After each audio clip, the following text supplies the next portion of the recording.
Hey friends, welcome back to my channel. Today we're going to take those rolls that I made in the last video from last Tuesday and we're going to turn them into ham and cheese sliders. Basically all I did was after I made my rolls, I let them cool off completely.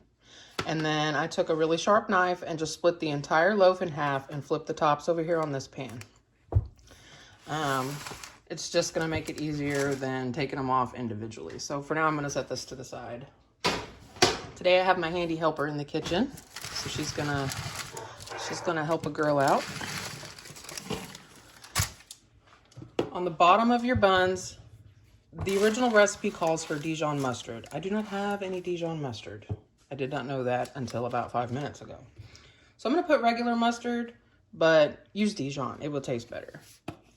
We're just going to put like a thin layer of mustard. Smooth it out across the bread just to give it some flavor. And if you don't like mustard, you can leave it plain and everybody can just, you can just dress your sliders how you want. You can take the butter knife and just kind of scooch it around, make sure everybody gets a little bit. And then over here I have a stick of butter that I just melted in the microwave. And to that, I'm going to add some poppy seeds. You don't have to use poppy seeds. I have some, so I'm going to use them.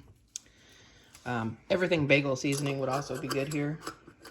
The dehydrated onion and the garlic, I think, would be really yummy. I'm going to add a little bit of dried parsley to that. It doesn't have to be perfect, sweetie. Just kind of make sure everybody gets a bite of mustard in there. And I'm going to add some garlic powder so it can rehydrate in the butter. And this is basically what we're going to brush over the top of our sliders. You can add as little or as much garlic, parsley. Don't add any. Everybody's taste buds are different, so just make it the way you like it. And then I'm just going to give that a stir. And I'm going to set it to the side and let everything kind of suck up a little of that butter.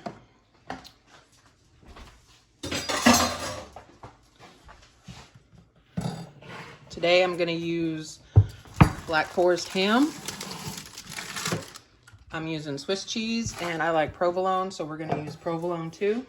And all we're going to do, because I'm going to cook this in the oven on the same parchment paper that I baked the rolls on, waste not, want not.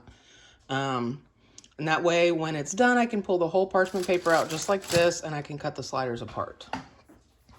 But to make it a little easier, I did cut up the cheese and the meat. So basically all we're going to do is on each square, we're going to put a couple pieces of cheese, a couple of pieces of meat, and a couple more pieces of cheese. And we're just going to stack them on each bun until we get to the end.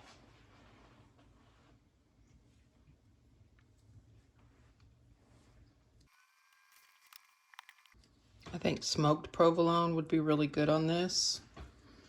And, Gouda maybe. But, these are your sliders. Make them however you want. Not everybody likes the same thing. I think it would be really good with like turkey and white cheddar also if you didn't want to do ham and cheese. I'm just working with what I had in the fridge. We're going to take the rest. I cut up like way too much and I probably won't use it all, but we're going to slap a little bit more cheese on a little bit more meat on some of these. And a couple more pieces of cheese, because why not cheese? And then we'll finish it up and get it in the oven, because I have an army of hungry tummies. Okay, that's probably enough. And then I'll just save the rest. Somebody can have cheese and crackers or something. Something. All right. So when you get your little sliders as loaded up as you want them, which clearly we're hungry in this house, you're just going to put your slab of bread on. I'm going to try really hard to do this without knocking the crud out of the camera. We'll see if I can make that happen.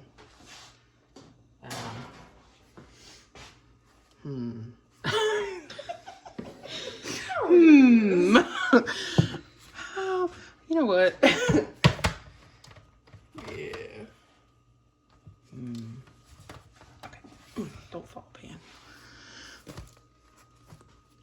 I'll just straighten them out. That one jumped ship. I see that. There we go. I tuck everybody in. I can't believe I did that. Right. We're all gonna go for a little nap in the oven. All right, so now,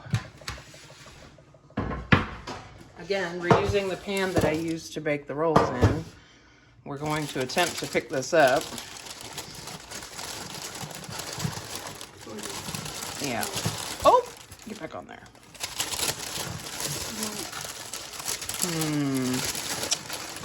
Y'all, today is a catastrophe. Just drop it back in the pan. That was good. How did we manage that? Because we're awesome. That's all I can say. Shoot, look at that. We got it back in the pan. All right. Now that butter that I made earlier, now that the garlic has had time to rehydrate. Oh, my mouth is watering. Is going over top of these rolls. And then all I'm gonna do is I have the oven on 350. I'm gonna pop these back in. And I can't give you an exact time on how long, just until your cheese is melty and the meat is warm. So my best recommendation would be, you know, just keep an eye on your oven.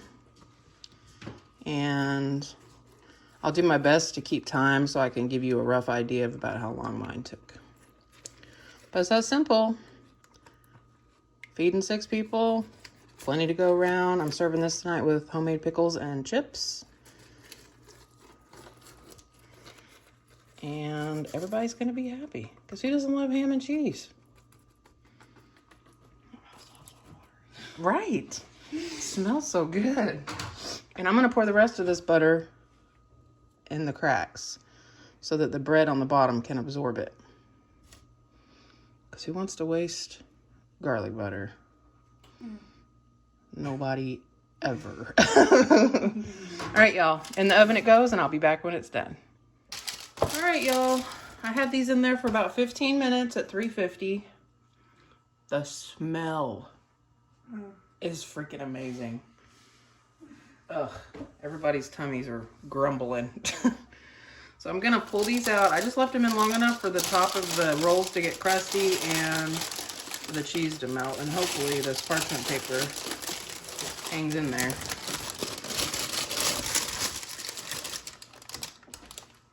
And that is dinner, y'all. Simple. Easy roll recipe that you can turn into other things. And it's gonna be delicious. We're gonna have this with some chips and some homemade horseradish dill pickles. And everybody's gonna be pretty happy about it. It's perfect for a rainy day. As always, if you're still here watching, I'd like to thank you for watching my video. If you give this a try, leave me a comment and let me know what you thought about it. And I will see you guys again next week.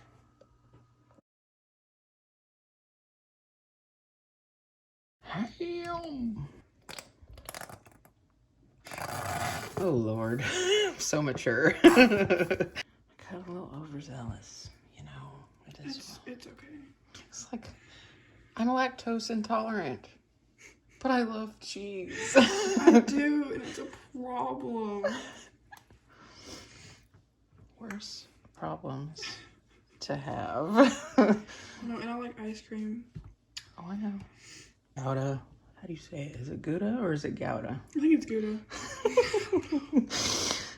We're from Kentucky. We'll just say it however. No disrespect. Oops. How am I going to pick this up? When I fast forward this, we're going to sound like mice squeaking. Are you going to be able to decipher our conversation? Nope. If they slow it down, then have at it. If you really want to know. They're going to think we're silly. I'll probably just mute it. I feel like I'm breathing so heavy. Me too. I'm like, oh my girl, can you not?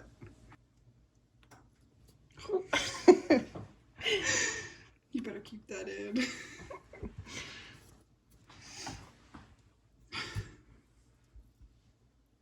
Give me the room. I'm struggling. I think I cut up too much cheese. Is that even a thing? Too much cheese? Just sprinkle it on top afterwards. Right? Just go back and give everybody another pile. Of ham and cheese. Too much cheese is not a problem. No, that's what. See, that's what I don't understand. People are like, "There's too much cheese on this." I'm like, Psych. what? I'm like, how do you not like so much cheese? That's all you taste. Everybody don't get no meat. But I'll give them more cheese. How about that? These are going to be ridiculous. But so good. Oh, come on now. Cheese. Just, just throw the cheese on it. You just gotta have to deal with it.